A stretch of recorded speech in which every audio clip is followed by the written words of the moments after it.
Assalamualaikum warahmatullahi wabarakatuh. Bismillah, alhamdulillah, wassalatu wassalamu ala asrofil anbiya wal mursalin Sayyidina wa maulana Muhammadin amma ba'du. Yang saya hormati dan yang saya takdimi pengasuh sekaligus ketua yayasan Pondok Pesantren Zainul Hasan Genggong, beliau Al-Mukarram Kiai Haji Muhtasan Tawakil Allah. Yang saya hormati dosen rektor Universitas Zainul Hasan Genggong, beliau Dr. Abdul Aziz Wahab. Yang saya hormati guru pengampu dan juga guru pengajar bidang psikologi perkembangan, beliau Bu Endah Tri Wisudadingsi. Dan yang saya hormati juga penemu metode Hanifidah, beliau Dr. Hanifuddin Mahadun dan juga Dr. Hoirotul Idawati Mahmud. Yang saya hormati teman-teman yang seperjuangan dan juga yang senasib. Baik, di sini saya perkenalkan dulu, nama saya Asanu Amala dari Fakultas Tarbiyah Prodi PAI Pendidikan Agama Islam. Saya akan menerangkan tentang perkembangan masa bayi. Nah, jadi di ikon sini saya menggambarkan gambar bayi, yang mana bayi ini identik dengan hal-hal yang lucu.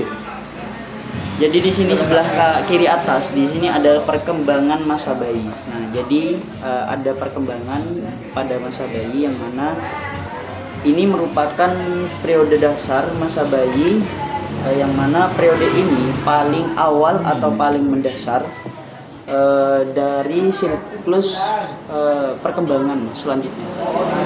Nah, masa bayi dianggap itu sebagai fundamental atau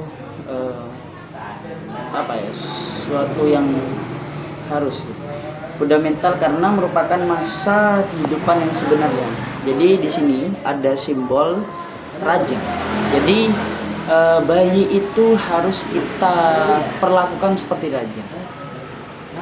Tapi untuk itu di tahapan awal ya, bayi itu kita harus ayomin dan juga kita harus didik atau kita perkenalkan dengan hal-hal yang baru, hal-hal yang seorang bayi itu tersebut tidak mengetahui.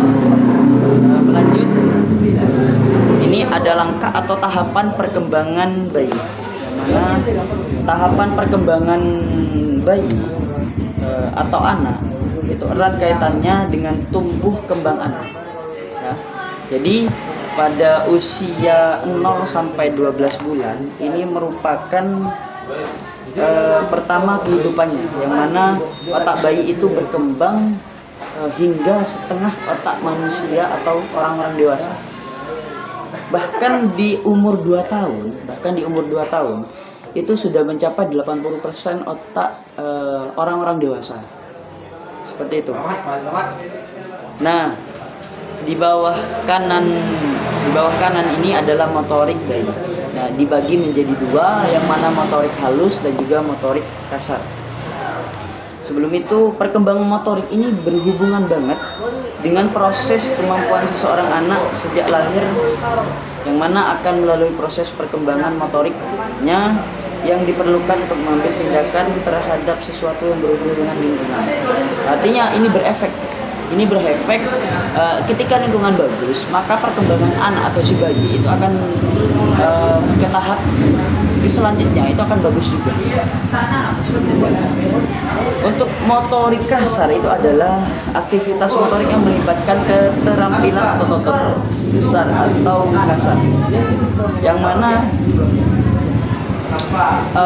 motorik kasar itu contohnya adalah si anak itu bisa mulai merangkak, si anak itu bisa mulai berbicara, si anak itu sudah bisa mulai berdiri atau mengucapkan kata-kata yang susah pada usia bayi. Itu motorik kasar. Untuk motorik halus itu adalah merupakan kegiatan keterampilan yang melibatkan hal-hal yang halus atau lembut. Nah, seperti contoh si anak itu mulai menulis, menggambar, dan juga mengenal hal-hal yang baru. Nah, jadi kita sebagai orang tua, kita perlu yang namanya mengasih tahu atau memberitahu kepada si bayi itu hal-hal yang bagus yang mana dan hal-hal yang buruk itu yang mana. Itu. Jadi ini adalah perkembangan masa bayi, presentasi perkembangan masa bayi. Itu saja dari saya, kurang lebihnya mohon maaf. Assalamualaikum warahmatullahi wabarakatuh.